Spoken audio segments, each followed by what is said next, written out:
There's an old Irish proverb that says, never trust a warrior who can't cry.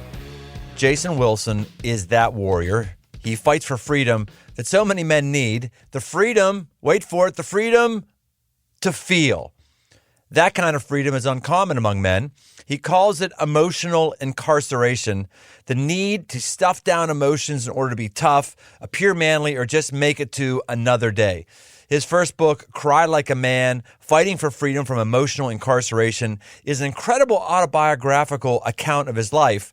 Through the lynching of his grandfather, to the murder of his brother, and the pain of his estranged relationship with his father, Jason shares his life with others. He gives us permission and wisdom on how to engage our emotions in order to move forward.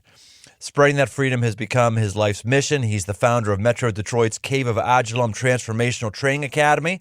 He spent over 14 years using martial arts and biblical principles to develop young boys into men. And under his leadership, they've reached over 10,000 youth and young adults. And CATA, C-A-T-T-A, it's a lot easier to say than Cave of Adullam Transformational Training Academy, continues to grow, even being featured in an episode of the TV show This Is Us. Oh, This Is Us. And now I'm ready to cry. I can't watch This Is Us without crying. Do I have to turn to my man card by saying that I like This Is Us? At CATA, Jason uses expertise in emotional stability training to teach boys how to confront and conquer their negative emotions before they destroy their lives. The aggressive life is all about taking control of your life, going forward in life. And you might think that means taking control of your emotions. Yeah, it does. But it doesn't mean squelching your emotions. I have a feeling that Jason's going to have a personal counseling session with me. Welcome to the Aggressive Life, Jason Wilson. Hey, what's up, Brian, man? I'm glad to be here. I'm glad to have you here. Another man, there's very few men that will admit to watching This Is Us. You've actually watched This Is Us. Well, no, I haven't. What happened was they had used one of our initiation ceremonies, and actually their most popular episode, where the father had to do push-ups with his son on their back, his adopted son. And that actually came from our academy. I don't remember that episode. They won an award for that episode. Actually, yeah, it was on the Ellen show where I don't know the actors, but he was doing push-ups and his son. They were in a martial arts dojo, and he had to do push-ups with his son on his back. But that technique came from our academy, and they finally acknowledged us, which was cool. Oh, that is cool. It might have been one of the latest seasons or something like that. But yeah, that's actually an interesting jump-off point, Jason. You're talking about emotions, we're talking about emotions today, and that's what you're kind of an expert on. A guy like me who can't remember very many times where I've cried. Can't remember. I hear people say, oh man, it caused me to weep. Weep is a strong word for me. I can't remember ever a time when I wept, as described as uncontrollable tears that I couldn't stop for 5 or 10 minutes. Does that mean I have a problem? Tell me about that. What's that mean about me? Well, I don't want to say a problem. Maybe you lived a trauma-free life. Maybe you never lost a loved one. Maybe you've never, experienced anything that would cause someone else to feel that type of grief. How old are you? 55. Okay, so maybe have you experienced anything that's traumatic? Did you say, man, I should have cried at that? Oh, gosh. Well, I've cried at certain funerals, children's funerals I knew, not my own funeral, but other people's funerals. I've done that. I'll cry. When I say cry, I'll get moisture in my eyes at certain things I see on TV, or if I see somebody baptized, I know. I mean, I'll get emotional like that. But when I hear some people talk about their emotions and how they do it, I think I don't hit that bar. So I don't know if that means I'm different than them, or if I got something wrong with me. Now, you talk about trauma. Yeah, I've had difficulty, but when you talk about trauma, having a life that was very, very close to you end early, like a kid's life, or having a parent die early, I've not had that kind of trauma. So maybe in your life, you never had, the reason to really weep. Did you just see my dog, man? No. I got a puppy, man, and he is going crazy. And this never happens because I have his toy and he keeps chewing it and I'm trying to focus here. So please excuse me if you see him jump again.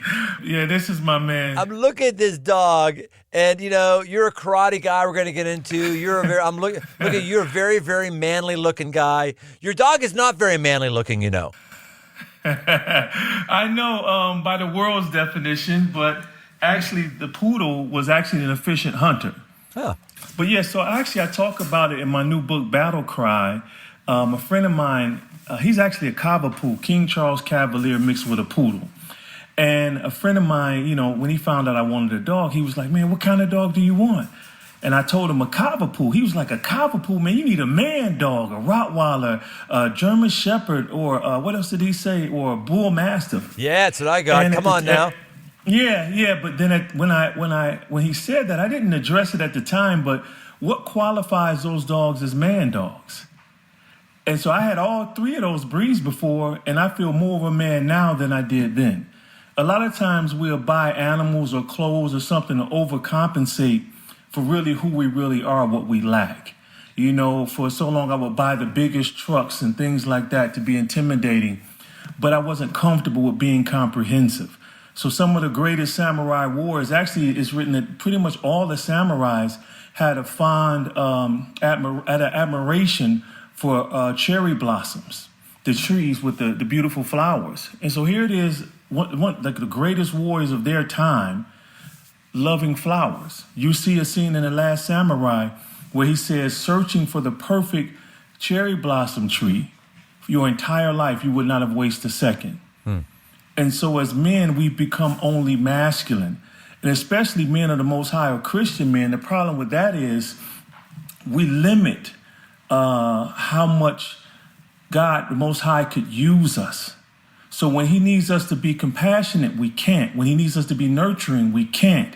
We only can be strong, assertive, aggressive, protection, you name it. As long as it falls under there, we're okay in this world as a man. But unfortunately, we've allowed this world to define us. So when I had an opportunity to get a dog like that, Mike Tyson has a poodle. We already know the type of man he is. And so that's how limited we as men have become. And that's why I believe that because we can't really express the gamut of emotions that God has given us freely, we limit ourselves and we die by suicide, which I think is 3 to 4 times as likely as women. And then 9 out of 10 people who live to be over 100 are women. And then the biochemist Dr. William Frey discovered that tears cried from emotional stress or trauma not only have 98% water, but also contain stress hormones. That's why we typically feel better after we cry. Fascinating. Yeah, majority of men I know, Brian, who can't cry or don't cry, typically are very aggressive, quick-tempered, men, and they suppress so much pain that they, unknowingly inflicted on those they love. Is this what you mean when you're talking about emotional incarceration? I love that line. Unpack that line for us.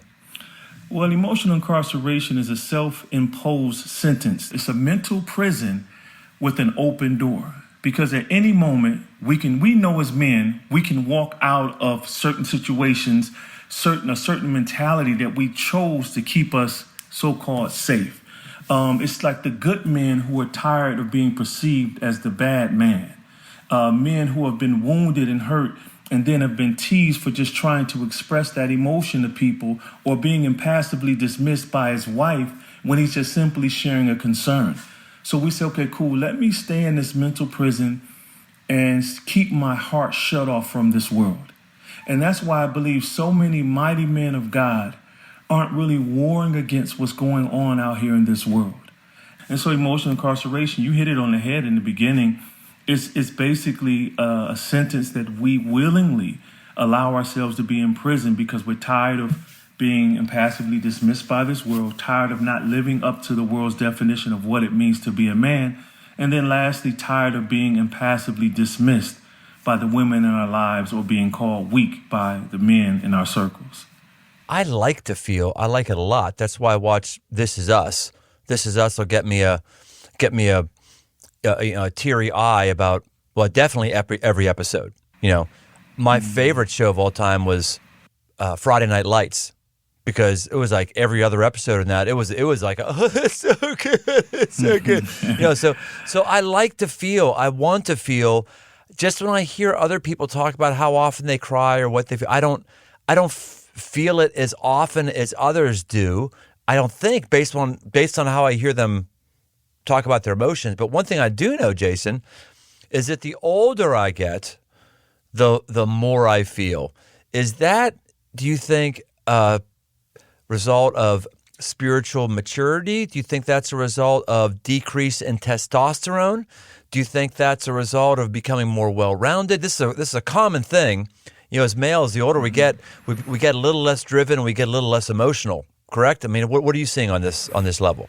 Well, from every man that I've talked to that have went through that, it's we see now that we see our own mortality, that we won't be here for long. We see our strength fade. You see everything. Like my hair is gone, and you can't run as fast, you can't lift as much. And ironically, you said it. A friend of mine recently called me. I mean, this is the very definition of a hard man, like tough. And he says, "Man, why is it that I'm crying over the littlest things now?"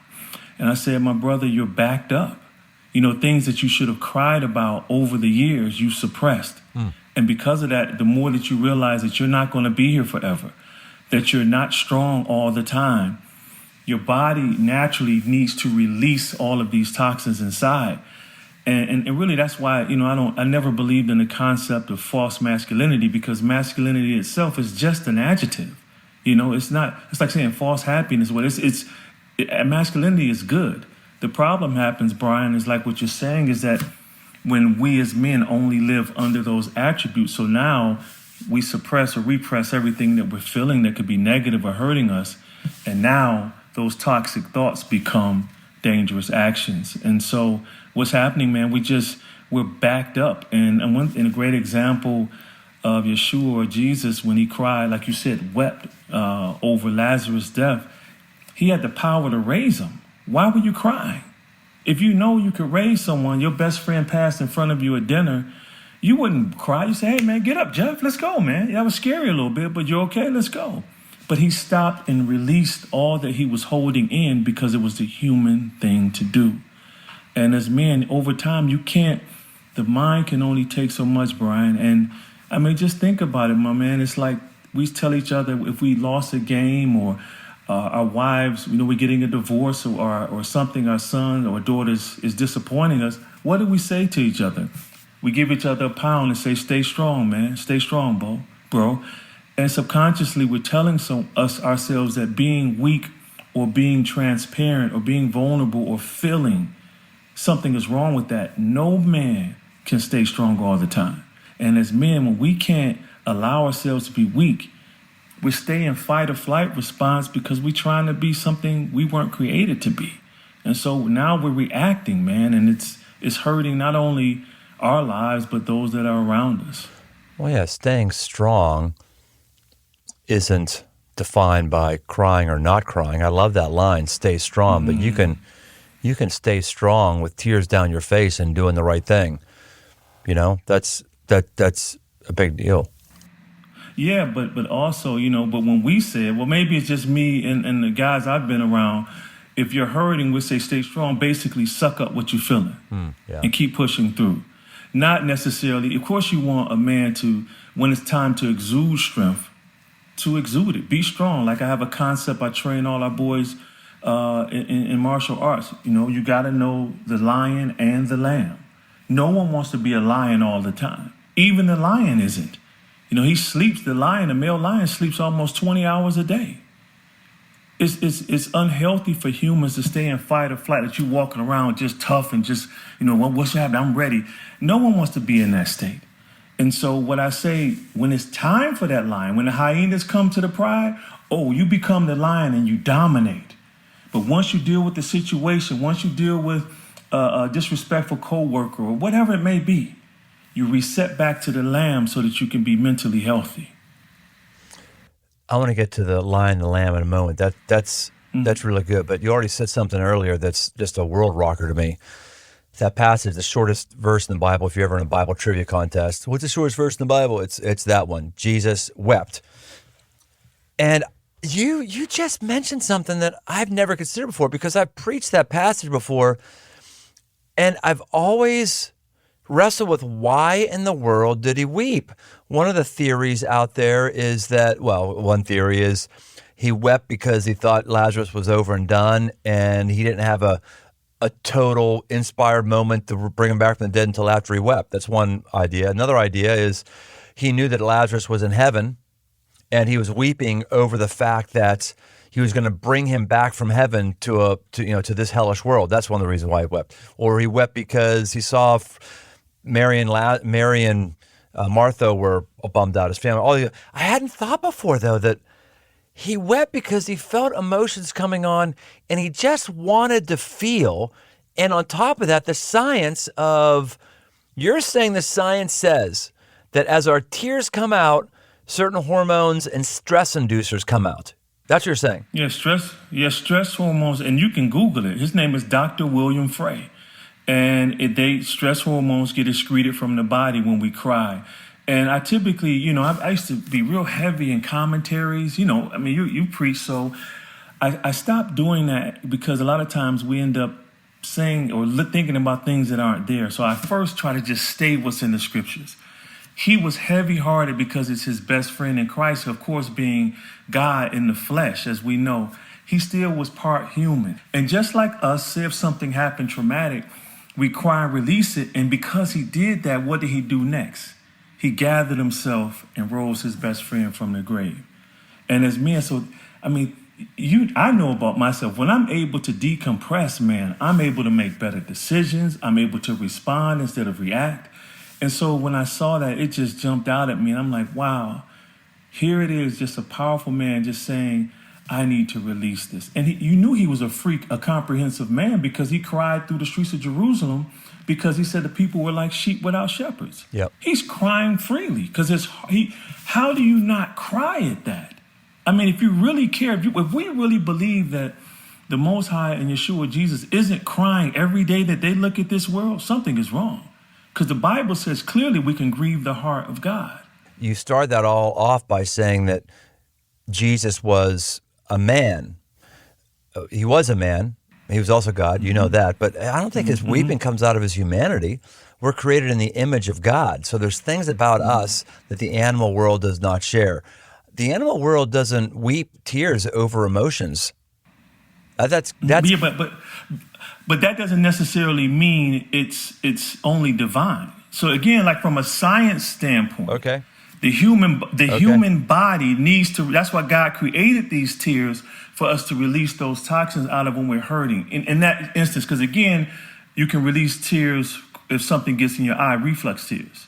And so it's not just solely to that, but he studied the difference between both of those, and he found that those people who've cried in his studies from grief or heaviness, they found that it was stress hormones in those tears. So, just from the science behind it, but I do get what you're saying, that we're created higher than the animals in his image, but also we see the humanity of Christ, which makes it beautiful, which makes us can say how he walked the earth sinless, because we know God is sinless. And so, I get what you're saying, but I see the humanity of him just crying. He, of course, he could just say, hey, I don't need to shed tears. I'm God. But I'm saying God sheds tears. Who says God doesn't shed tears?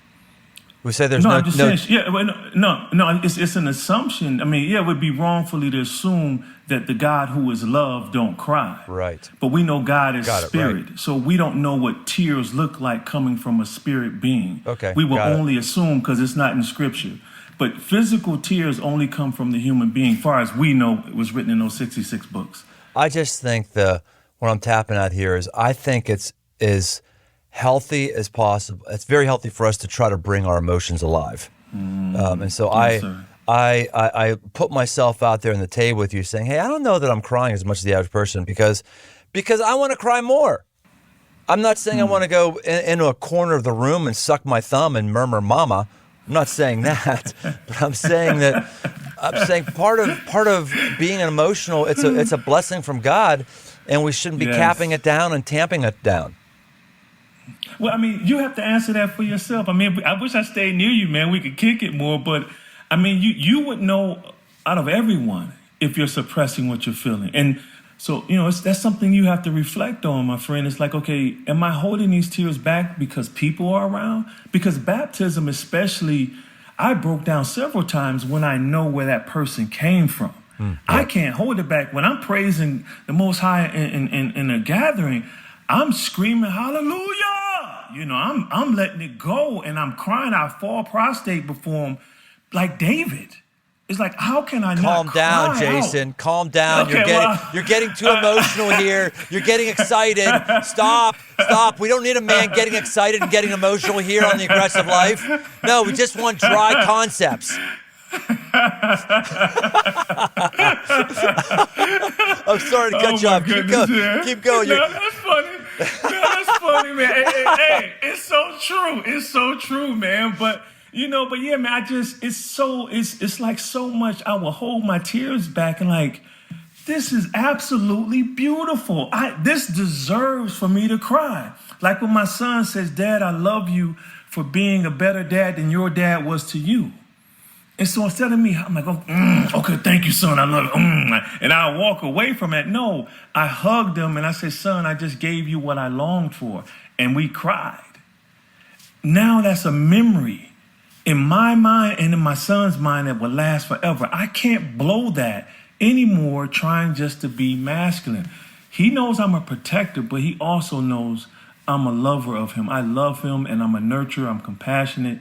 And that's, I talk about being a comprehensive man, someone who is courageous but also compassionate, strong but also sensitive. And this is the key, a man who can freely live from the good in his heart and not his fears. And that's what holds us back, Brian, is the fear of being perceived as pusillanimous or weak or cowardly, milksop because you're crying or showing emotions. No. You're simply being human. Tell me about the lion and the lamb. And I just started getting a little emotional right there when you talked about how you responded to your son. I think that was such a amazing moment because it was a lion that was saying that. Just tell us, what's the difference between a lion and a lamb, and why do we as men or women need to embrace the lion and the lamb? It's interesting, and I'm gonna tell you from a martial arts standpoint, but it's a scene I talk about from The Lion King in my book Battle Cry. Remember when Simba risked his life and he almost died, and he talked with Mufasa at the top of this mountain. And Mufasa knew it was very important that he tells Simba in this moment that he was scared, because Simba thought kings never were scared. And he said, basically in short, he says, son, I was scared today. He was like, what? Simba was like, kings aren't scared. You get scared. He was like, I was today. I thought I might lose you. And then Simba at that very moment changed the way he thought, because he saw that kings were more than just courageous. They were compassionate. And so here is a real lion, a cartoon lion, saying to his son, there's a time to be this warrior, son. Then there's a time to really use your mind and wisdom and really back down from things that can be foolish. So as far as the lion and the lamb, the concept came from when we was training in the cave of Adullam with one of my recruits. We get a lot of kids sometimes who are bullied. And the reason we have 100% success rate was because we teach them how to become the lion without necessarily hurting people. One instance, it was a beautiful kid named Josiah, and he was being bullied, and he thought, like most Christian boys, that I shouldn't defend myself. I should take this beating every day. And I had to take him throughout the scriptures to show him that that is a false teaching. And then after we taught him how to defend himself, the lamb is processing. Here comes a threat. Here comes a bully talking to me, being aggressive, very verbal, just looking like he's about to hurt me. I don't need to respond. I don't need to react. I need to respond to his actions. So the lion is waiting. The lamb is processing. This bully went to grab Josiah one day. He went, grabbed him from behind. Josiah's a technique, a judo technique we teach him called ogoshi, which means major hip throw. He throws the bully over in front of him, slams him to the concrete. The lion, you saw the lion. He quickly goes back to the lamb. Why? Because if he wouldn't pull up on the boy's hoodie, his head would have hit the ground and he would have had a concussion. Josiah was more proud about stopping the bully from hitting his head on the ground than defending himself that day. That's why it's so important to know how to turn the lion on and the lamb. In marriage, how to be adamant as a man about a situation or something that you don't agree with, but then quickly learn how to reset back to the loving lamb and say, hey, sweetheart, let's reconcile immediately so that we don't continue this to go on. So you can practice this, of course, in self-defense situations, but I use the lion and lamb more so with just negotiating in business, talking to kids, conflict resolution. And so I believe, like Christ did, when he was in the temple, when he saw the money changers selling sacrifices, he made a whip out of cords and, pushed them out of the temples and turned their tables over. That was the lion. But then he reset back to someone compassionate to heal people. And that's what I believe that we as men need to be comfortable with, is being both. And lastly, I would like to say, when you're not used to accessing the lion, when he comes out, it's just too much. You end up, like I talk about in Battle Cry, I was the type of man, if a fly landed on a glass table, I would kill it with a sledgehammer just to be heard and just to be right. And that's what happened when I would suppress that side so much, trying to be this Christian nice guy. My friend Paul Coughlin wrote that book. I said, no, I want to be comprehensive. It's okay to let this lion out, but I need to be able to reset, not only for this situation, but for my own mental health. And so I hope that can help, explain that concept. That's a great paradigm, Jason. I'm just running in my mind through pretty well-known men, or at least people I know pretty well. And most all of them are either firmly in the lamb category or firmly in the lion category. Most of them are quote-unquote very in touch with their feelings, are great listeners, are very tender, or are hard drivers, are brash, are conquerors. When you find somebody who can toggle back and forth, not a mixture, because if you can't dilute the lion and the lamb and be 50-50 each, there wouldn't be the power there. But if you find somebody who can toggle back and forth 100 and 100 when necessary, know when to toggle, that is a very rare person that has a potency and an attractiveness that's really out of this world. Yeah, as you were saying that, I'm thinking, I got tired, Brian, of just being just hard all the time, man. I was so unhappy, man. I can't count the summer days I would allow depression to cripple me on the couch, and I wouldn't enjoy it with my family and laugh. And, I was so incarcerated emotionally, man. I would allow them times to come visit me. I would express joy and happiness, maybe on Father's Day or maybe my birthday. But after that, I would walk right back to that cell wondering like, man, what if I could feel this way every day? Not all day, because every emotion is fleeting, but what if I can have a piece of this joy, this piece of this happiness every day? Run towards the battle, run toward the places that scare you internally, that cause you to feel non-masculine emotions. With my mother, she was dying before my eyes, man. Every time I'm in front of her, it was just sadness, heartache. And of course, we have moments of laughter. But I wasn't used to being a nurturer. I wasn't used to combing a woman's hair, doing her nails, filing her nails, washing her feet, washing her when the caregiver was overwhelmed with other people. And, and when men finally take my advice on that, man, just to hear the testimonies of truck drivers finally able to cry after 30 years because of an aging parent or an uncle who was like a father to them. they stopped going to the nursing home. Not because they didn't love them, because it hurt to see them that way. But that's not love. And that's what the Most High taught me. I prayed, man, for my mother, for him to take my mother. Because I said, man, she's not living, God. Why not just take her? He says, that's not love, that's fear. You don't really like seeing, you want her to die for you, not for your mother. Your mother doesn't know the state she's in. He says, you got to become a comprehensive man if I'm ever going to use you. Yeah. And when I allowed myself to feel, my man, I'm here. I wouldn't be here today. When my mother passed, no lie, Brian, 2 months after she transitioned to heaven, that video in 2016 went viral, and it hasn't stopped yet. It was like he says, I can't use you, son, because you're limited. I need to break you so you can become like my son, who was comprehensive.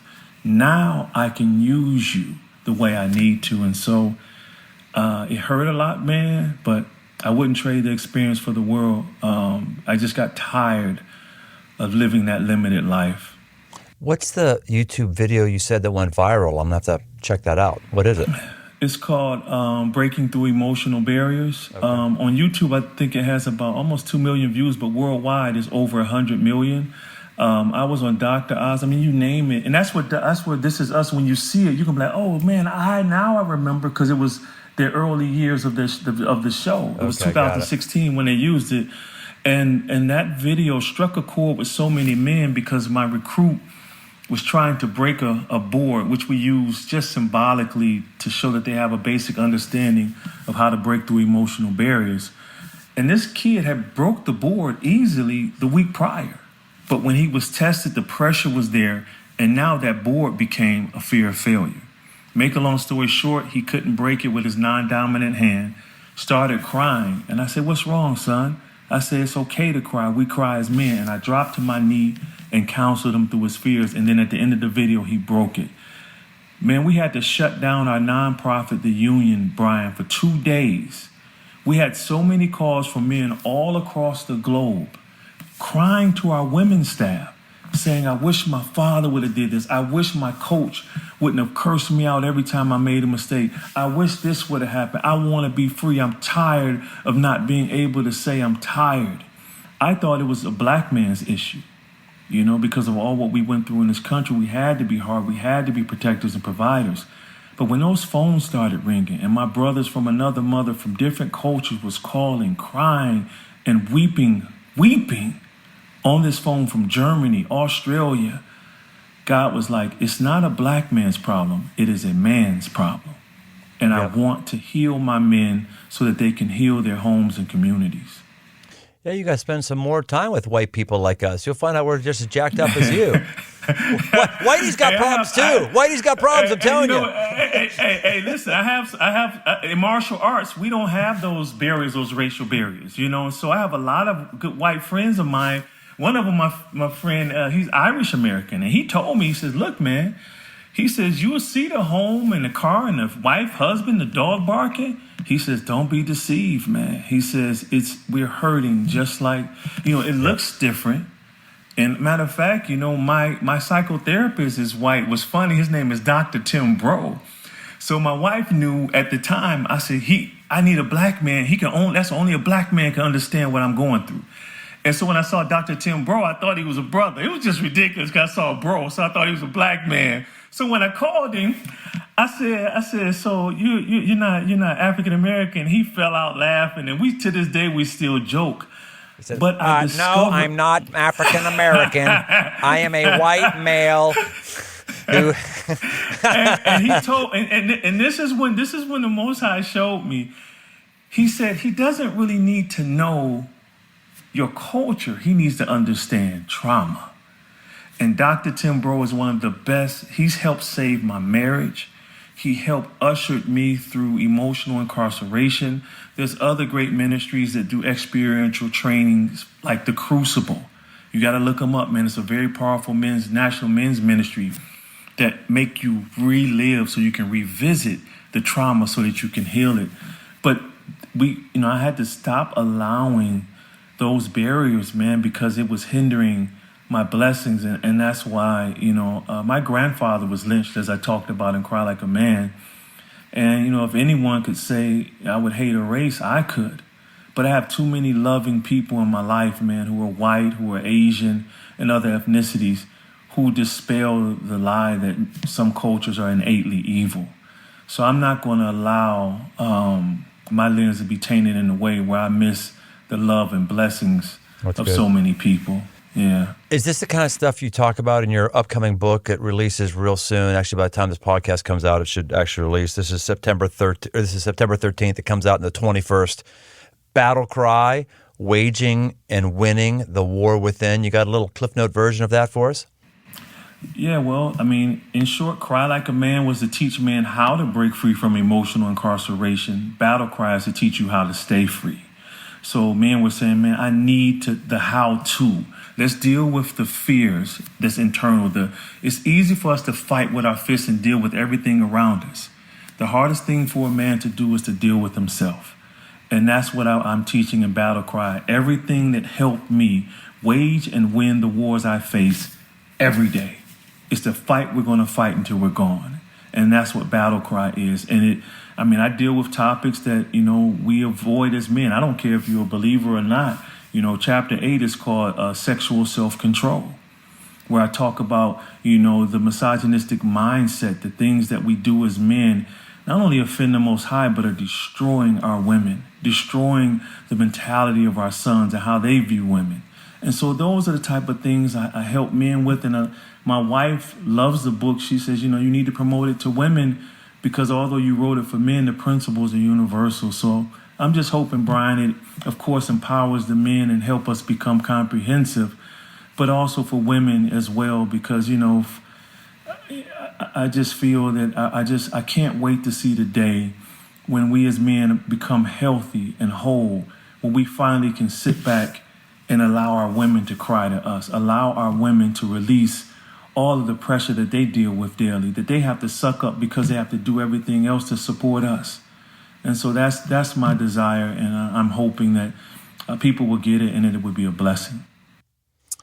Jason, we've come to time in our podcast where we go into the lightning round. The lightning round is when I give you a topic and you have to answer it quick. Like 1-2 sentences. Don't cry about it or anything. Just go real quick. Okay. I was trying to be humorous here about cry about that. See what I mean? I was trying to be funny there. It's fine. No, man. Come on, man. It's all good. It's all good. These are not deep questions, all of them. So here we go. You got 1 or 2 sentences to answer. Number 1, your favorite style of martial arts? Jiu-jitsu. That was fast. You want me to talk about why? Now, this is the problem. That was lightning quick, man. That was lightning quick. Okay, I'll have a follow-up question. It's got to be another lightning quick one. Why? Because it makes you face the pressure of life. Because it's easy to strike someone and keep people off of you and striking us. Jiu-jitsu, someone invades your space and now they're in your face, grappling, coming around. You got to keep them from taking your back. It's a constant fight, war. And that's what we face as men, and we need to get used to feeling that pressure and not fearing it. I like it.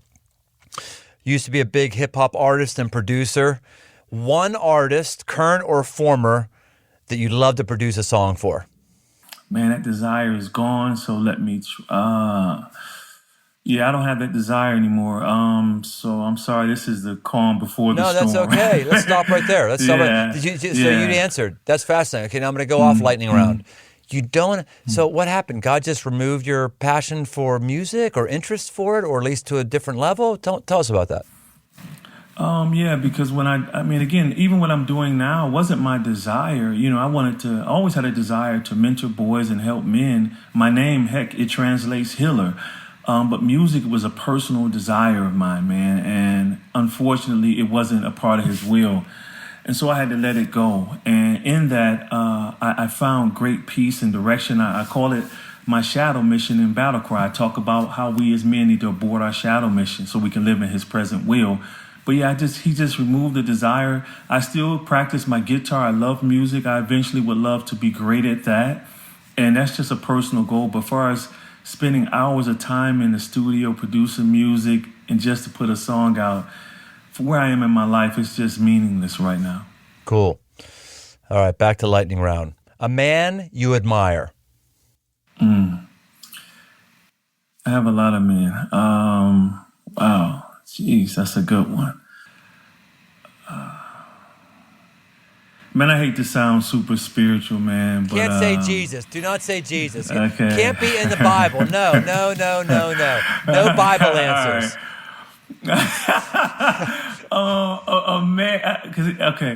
A man whom I admire. I'm gonna say right now, my thought, and I'm closing my eyes. I would have to say one of my martial art instructors, Kajana Sheshaweo. The reason I admire him, because he was an imperfect man who, very masculine, warrior, Vietnam veteran. And he let me in his life, in his heart. He let me see a side of him that many didn't see. And he taught me principles in fighting that I use today and in my life. And I have great teachers who taught me just things in life and biblical teachings. I mean, great men. But this man taught me what it looks like in real time. And just off the top of my head, I would have to say he was just an amazing teacher for me. Hardest emotion for you to feel? Feeling that I'm good enough. Or would you say self-worth? I don't know. I would say that's tough because my entire childhood, my father would say condemning things to me. Not that he didn't love me, but he just didn't know how to express his love to me in a good way. And so that hurt, and being alone and my brothers getting murdered and losing my best friend to a heart attack, and just trying to always just, find my space. And it always feels like, it's always a constant growth for me. Okay, I'm gonna ask this next one, and I only mean it in the most positive of ways. Mm-hmm. Key to not being negatively hijacked by your emotions. I'm not talking about key to not being emotional, key to not crying. Your emotions are not God. Your emotions are not inerrant. So what's the key to not being negatively hijacked by emotions? Every day. Again, I'm not pushing my book. People get it if you want to get it. But I talk about in Battle Cry the importance of being able to sit with yourself, to reflect on what's bothering you, to release all of the negative things. Again, I don't really like the negative emotions title, because that they say sadness is a negative emotion. But we know that the Bible talks about godly sorrow brings forth repentance. So some things we need to stick with that makes us sad. What if we talk or short with our wives in front of people and she's hurt and you know it, we're just going to push it aside? And so the way you stop allowing them to hijack you is to get them off your heart. Get them off outside of you. Keep them away from you. Release them. Get rid of them. And deal with the ones who cause you to hurt people so that they don't have a space in your heart. If I'm looking for a mentor or father figure, what should someone look for? I mean, that's a good question. Well, I'll just compliment you right now. Okay, so I didn't know you before this episode. I'd like to know you more now. I wish. Yeah, me too, man. I spent more time in Detroit, or you were in Cincinnati. How old are you? 51. 51. Okay, so I mean, we're more brothers than father-son figures, but there's definitely a characteristic and quality about you that any man would be well served to have you in their life. What do you think that is? Okay, I think I became what I desired growing up. I always wanted a man in my life who patiently could teach me how to be a warrior, patiently teach me how to deal with conflict, my fears, anxieties, my self-doubts. And so although I have a lot of men who played a little part in me becoming who I am, I never had that one guy. And I think that was purposefully so that I could depend on God. But I just became what I longed for to boys and men, and I just believe that males connect with it because it's a desire. And that's what I believe. And, you know, as far as what to look for, man, I would say keep your eyes open for little pieces of each thing that you need. Because you may not get it from every man. You may get a piece from each man who will come, and it'll put together that jigsaw puzzle of your heart, and it makes you whole. That's good stuff. Jason Wilson, author and manly man and healthy man. Great, great stuff. Jason, anything you want to talk about that we haven't talked about? No, man. I just want to say thank you. Thank you for your transparency. You know, I know you say you have a difficult time crying, but man, you know, I appreciate you even sharing the way you did. And I'll be praying for you, man, and stay in touch, man. But thank you for this opportunity to share what I feel is a message that could liberate the hearts of men so that we could finally be free to be the men we were created to be.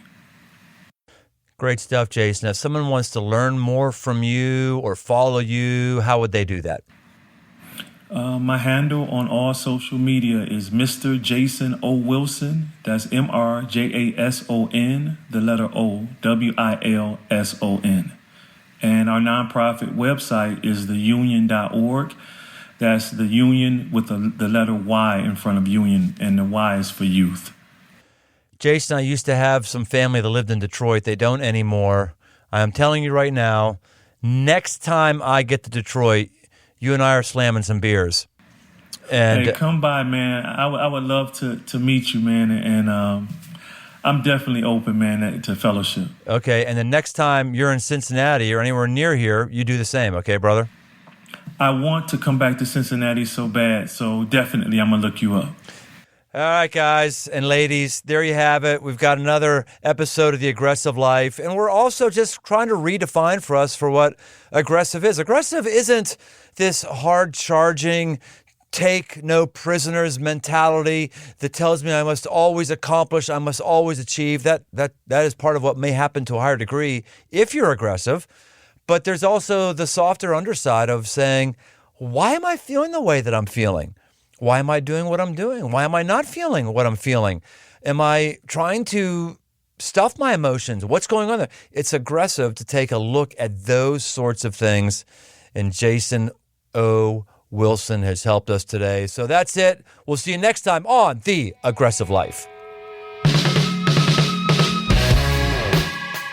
Hey, thanks for listening. For all things aggressive living, why don't you head over to briantome.com.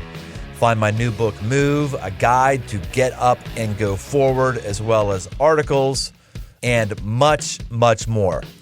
And no matter where you listen to podcasts, why don't you take a second and leave us a rating, leave us a review. It really, really helps us drive new listeners to the show. We want to help as many people as possible, just like we may have helped you. We want to help others. So why don't you help us out? And if you want to connect, find me on Instagram at Brian Tome. The Aggressive Life with Brian Tome is a production of Crossroads Church, Cincinnati, Ohio.